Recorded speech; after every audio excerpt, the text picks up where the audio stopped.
乡亲啊，继续来看，这是国健署上新的统计，讲目前国内40岁以上的民众超过37%有代谢症候群。这若有代谢症候群，一个无小心，就会演变做高血压、糖尿病、心脏病等等的慢性病。俗语讲，预防四扭力。 治疗是千斤重，即摆国健署要为根本来控管着民众的健康，要甲代谢症候群来纳入到健保给付的项目。 通公共之家，民众上爱食这味。不过，这阵若推落去，体重可能会对咧变动。咱台湾大口的人慢慢变多。根据国健署统计，40岁以上民众超过37%有代谢症候群。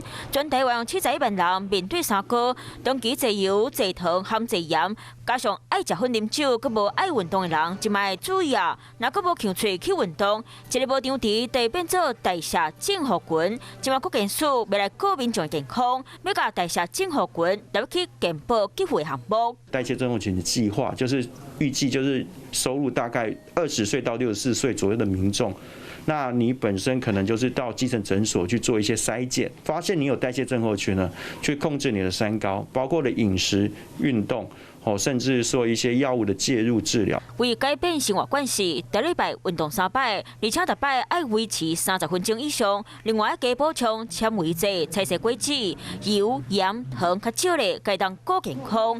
有医师讲，代谢症候群5个危险因素，包括你的腰，查甫超过90公分，查某超过80公分，有高血压、高血油、高血糖、含血胆固醇受过低。若是5项内底有3项，你可能就是代谢症候群。代谢症候群的防治计划所衍生出来的支出跟成本，跟所谓你将来民众罹患的三高，将来得到脑心血管疾病所之后花费的这个医疗成本来说的话，就相当的划算。代谢症候群的人，较会有慢性病，亲像得到糖尿病就关出6倍，高血压、高血油含心脏脑中风得关出2倍到4倍。提醒民众食食、运动、搁定期检查，拢要做好势，较袂拍歹身体。